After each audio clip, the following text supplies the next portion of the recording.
Hello, fellow cinephiles, Film Guru here. Today I'm reviewing Ready Player One.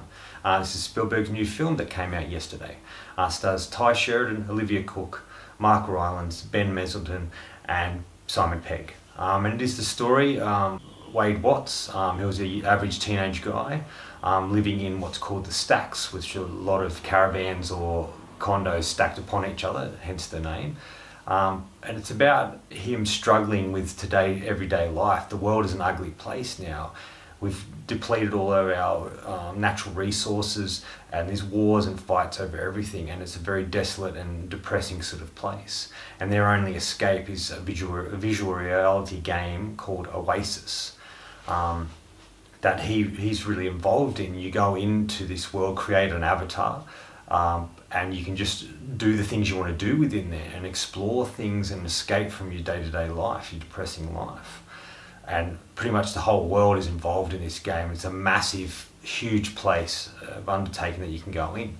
The creator of it, Halliday, is a sort of a lonely sort of character, and he's created this world for people who are lonely and depressed and stuff to go in there and have fun and enjoy life and do something quite extraordinary within that, and there's no limits to what is possible within that Oasis world. The film takes place 5 years after the Halliday, the creator of the Oasis, has passed away, and he releases a video, and in that video he talks about there's an Easter egg that is hidden within the Oasis, and there's 3 keys you've got to find. And once you find the 3 keys and find the Easter egg, then you are entitled to his whole fortune and you are the owner of the Oasis. So people have tried to find these 3 keys and this Easter egg, but it's so difficult because it's such a vast, the Oasis is such a vast place and a vast landscape with so much in it that no one can really find it. The Wade Watts character becomes obsessed with finding these keys, and he ends up being the one who initiates this sort of thing, and what starts out as just a fun, entertaining world turns into a big quest where him and a few other people, avatars that he doesn't know in person but as avatars within the Oasis, join together to find these other keys. There is a corporation called IOI who are trying to take control of the Oasis and be the ones in control and find the fortune as well. They never believe that anyone will find these keys or the Easter eggs, so they're not too worried about it. And their plan is to put a lot of advertisement into the masks and the thing that when people put them on to go into the visual, that they will be charged money. And it's a big corporation about money and earning money and all that sort of stuff.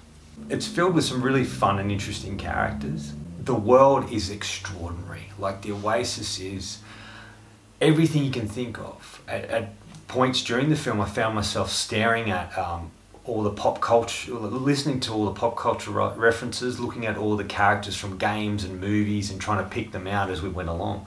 Because everybody's in there. There's references to Back to the Future, there's Iron Giant, Freddy Krueger and Jason appear, and Chucky appears, and in a really fun and interesting sort of way.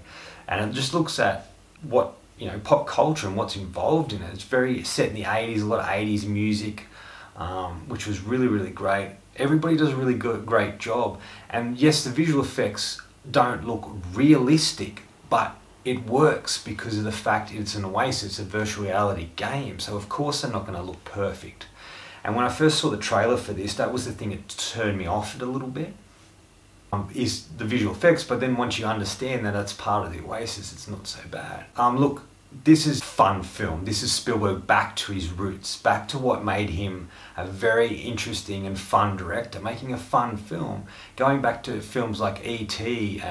and Jaws and Jurassic Park and all these sort of movies. It sort of harks back to when he first began and why we love Spielberg. The entertainment is fantastic. And this film is a story about hope. Even in despair and horrible times, there is hope within that we just have to find. And it has a lot of metaphors for that. It talks a lot about, what the world is like and how we can be so obsessed with electronics and games and phones and stuff that we lose sense of who we are as people outside of that. And we struggle to interact with people, which the Halliday characters really like that. I absolutely loved this film. It was so fun, and I caught all the references and the great pop culture references and all the characters from movies and games, all the great music.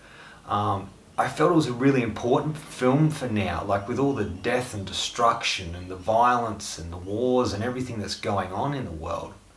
This is a breath of fresh air, you know, this is to show us there is hope and that we can still survive in a terrible world. Like the oasis for the characters, this film is an escape for us to get back to the things we really love, to get lost in this world. Like, part of me really felt I would love to have seen the oasis as a real place. Like, I'd love to have a virtual reality game like that where you could go in and immerse yourself in it. I didn't want to leave once we were in there. You know, I've got the book. I started reading that as well, which is a really great book, and if you haven't read it, you really should give it a go. It just sort of sucked me into that world. There's a really great homage and tribute to Kubrick in it, Stanley Kubrick, because him and Spielberg were friends, and he sort of pays tribute to him in such a great way. And I was really loved that scene so much. It has everything that Spielberg's films usually do. It's entertaining, it's fun, young characters going on a quest, trying to become better, learning these arcs in it. Yes, it has all the sort of fun elements too, and the ending is sort of fun as well. But that's Spielberg for you. I just watched this and went, thank you, Spielberg. That child within you hasn't died, and he's still there. And you're moving on from dramatic films and going back to what made you most popular and the films I thoroughly enjoyed. Like Indiana Jones, a fantastic sort of thing. Jurassic Park, like I said, E.T., Duel, all these sort of films he came out with were so brilliant. It's just so great and refreshing to see him back. And I think he has outdone himself here, and it's so great to see him back doing what he loves and what he's best at. The only sort of gripes I have with it, I guess, are small ones, is Ben Mendelsohn plays sort of the villain, the cliched villain, and all of these sort of movies I'm noticing lately, and it's not Spielberg's fault, but the villain's always made bad. They never humanise them. They're just mean and nasty and bad, and it's sort of wearing thin for me. I want to see a bit of depth to these characters, to these villains, rather than just being the cliched villain. It's not saying that Ben's character is normal villain. He's not. He's working in an extraordinary world. But I just mean it in general. That's the sort of, you know, the normal bad guy sort of thing. And it does have sort of a, I don't want to give too much away, but it does have sort of a fun ending, where I think a lot of people wanted a different ending to the way it ends. But I really like the way it is, because that still sums up Spielberg. It is purely Spielberg, this film. And I haven't been, you know, a huge fan of him in a long time. Bridge of Spies was really great as a dramatic piece. That was fantastic. But I just think this is even better, because it's really encapsulates Spielberg. And it's funny that it's based on a book. It's something he would have written when he was younger, you know, when he first started out in filmmaking. And the other thing is too, the author of the book, Ernest Cline, is also the co-writer of the script. And I think he puts the essence of what he's put into the book into this script and into this film. And you're just really absorbed in it. And it's so fantastic. It's fun to watch with an audience. People getting the references, the pop culture references, and all the characters within it. And there's great humour in it. Ty Sheridan's great. Each time I see him, he does even better and better each time he goes along. And I think in a way he's like the Spielberg character within the story, even down to the fact he wears glasses similar to Spielberg. Olivia Cooke is really great. Like, I didn't know a lot about her, Earl and the Dying Girl. She was fantastic in that. And what a great performance she gave in that film, and she's really great in this. As the Avatar, you know, her voice is fantastic, and her acting is great, and when you see her in the real world, she's even cooler sort of character. And there are romances that the romance does come quickly, but I just felt it was like a John Hughes film, and a lot of those movies, you know, 16 Candles, Breakfast Club, movies like that, they all have these sort of romances that sort of spring out of nowhere, and then they sort of come fairly quickly, and this sort of has that. But I guess that's a, you know, throwback to the original, you know, the 80s sort of movies.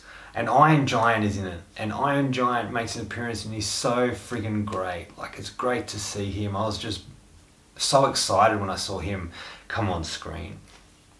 And you see the DeLorean as well, and there's right at the start, there's a glimpse of, I'm pretty sure it's Doc from Back to the Future, but he's got a helmet on, but you see the suit he wore, that he had, the clothes he had on in Back to the Future Part 2 when he goes to pick up Marty to go to the future. And he's wearing that sort of really thin tie and the checkered shirt and the big coat. And I swear you could see him there. The visual effects are really great. Like, they're not perfect, but they create enough to, you get an essence of that character. And it's just really, really great to see Spielberg do this sort of thing. And it must have taken so long because it's such a massive lot of visual effects in it. That would have took so long to do. King Kong's in it. There's T-Rex from Jurassic Park in it.